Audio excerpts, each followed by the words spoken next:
Okay, so that went well. My last video,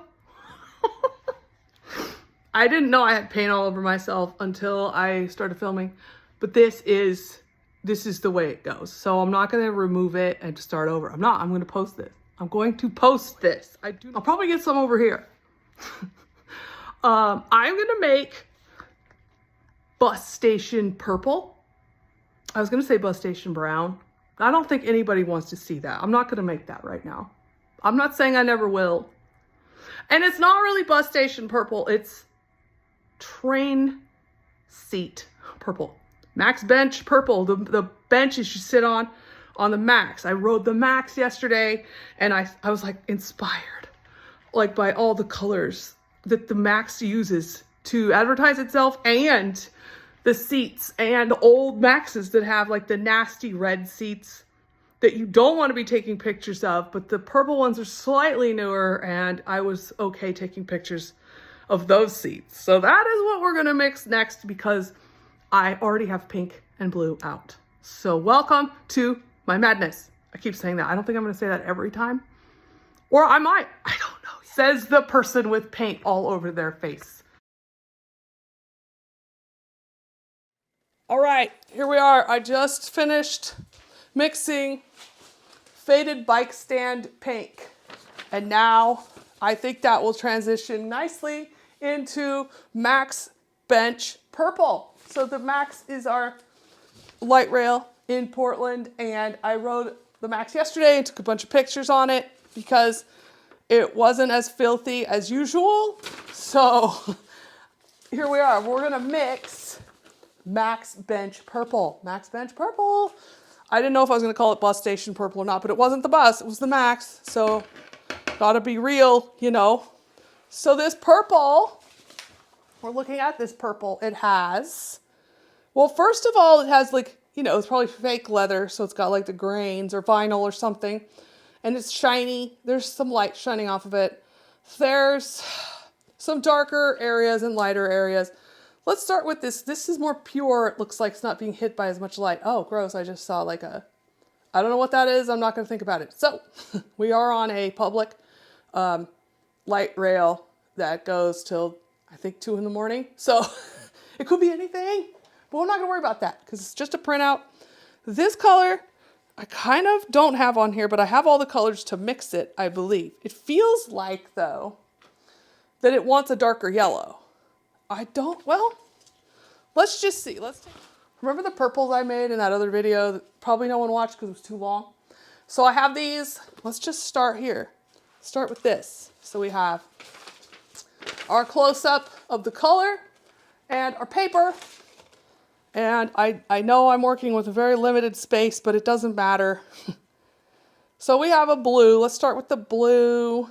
Let's mix in all these other ones from the faded bike stand video and see what happens. Now I'm going to try and avoid using purple out of the tube here because I don't feel like I need to. I have enough quinacridone magenta to make a purple. Now these purple chairs are on the older trains. So I think they might have been this color at one point.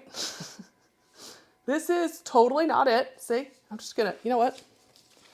I'm not gonna use this printout again. It's a nice purple, but it isn't the purple that I'm looking for. It's too purple. We need a little yellow. Put some yellow in there, complement it right down a few notches. Wait, this, mix it. Okay, this one, oh, let's try it on our watercolor. Close, but now it seems more pink. So let's measure it down here. Nope, it needs more pink. More pink, and maybe that, I mean, this, maybe the raw umber, the color of filth will be better. And I'm putting yellow in too. Will be better in this than it was in the faded pink bike stand. Ew, that's, well, actually, it's still a nice color. Oh, wow, look at that. Look at this. Yes! There it is. You can see the blue. But we're just going to put it right There it is. There is the darkest part of this. I mean, it's close enough. It's close enough. I just figured out what the running part is at the bottom. I reused a piece of printer paper. Okay, so now that we have our dark color, let's lighten it up a little to get to where it's like shining, the light's shining off of it. And I feel like this is too much here. It's probably going to be too much. So let's bring back in some of that pink. And more white. I don't want to over whiten it. Oh, I just over blued it though. Totally over blued that. More white, more pink. Now this, what do we do? Raw umber needs a little more of that. Still too dark. Put some white in. Maybe white is the wrong answer. Well, white and yellow. Actually, here we go. Oh, here we go. So look at how that blends into that. Woo. Close. That's close. But there's like a lot of, this is just light. This is just light. That's purple down here. See, I got the purple. Look at that. We got that. That's not quite it. It's still too dark. Let's just take a little red. Let's take this cadmium red light. Might lighten it, brighten it without making it, oh, yep, actually. Let's clean the brush. I got close here, but, okay, so it doesn't matter. I'm not saving these, so it doesn't really matter what paper I mix it on. Let's put some of this light from the chair or the faded bike stand, and let's put it here. On this paper of that. Yes! You cannot see it. Okay, that was easier than I thought. Max Bench Purple.